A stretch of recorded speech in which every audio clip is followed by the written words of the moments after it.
който е доста бързичък. Google, когато го напишеха, беше почти революция, защото Google казаха, ние ще ползваме JavaScript много повече, отколкото може да си представите.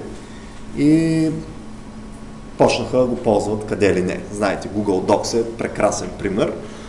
Те написаха за пръв път бърз JavaScript engine, до тогава бяха интерпретатори, т.е. чете един ред код и вика, чакай това да разбера какво искат да направят, изпълнява го, чете следващия, изпълнява.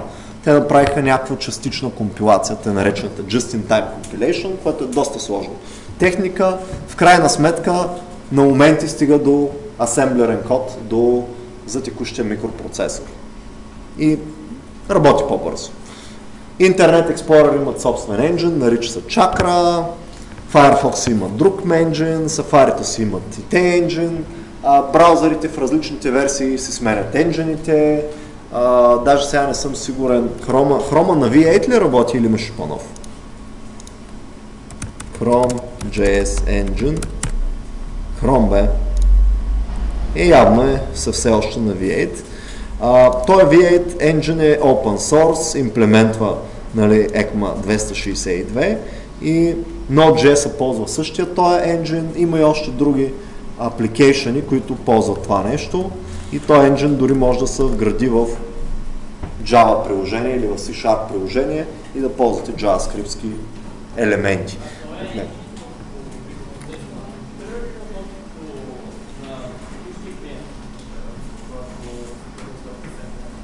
Не разбрах много добре въпрос.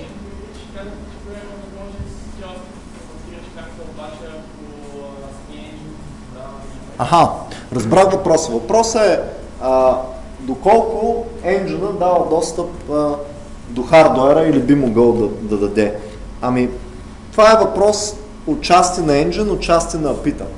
Тоест, ако ви ползвате V8 енджина, той по природа има възможност да се байне към някакви native API-та на операционната система. И ако рънете V8 в един телефон, мобилен, би могло да направите нови JavaScript обекти, чрез които му достъпвате, да кажем, акселерометъра или някакви неща, които по природа не са достъпни. Или да кажем информация за версията на kernel, да кажем, на Linux. Тоест, става въпрос за някакви API-та. Енджина е, представете си следното нещо. В Java имахме engine, който изпълнява Java. Нали? Това е java.exe. В .NET имаме CLR, Common Language Runtime. Това е, като инсталирате .NET Framework в Windows-а, в новите Windows той си е там вече инсталиран, получавате CLR-а, който може да изпълни и разбира от компилиран .NET код. Тоест, за всеки един език, който не компилира до native код, т.е. който не е C и C++, и да кажем Pascal и Fortran, които се компилират до native exe, вие имате някакъв engine, който го изпълнява. Тоест, това е програма, която разбира от философията на този език, от кода, който се продуцира на този език и може да го изпълнява. Има няколко стила на изпълнение. Едното е виртуална машина.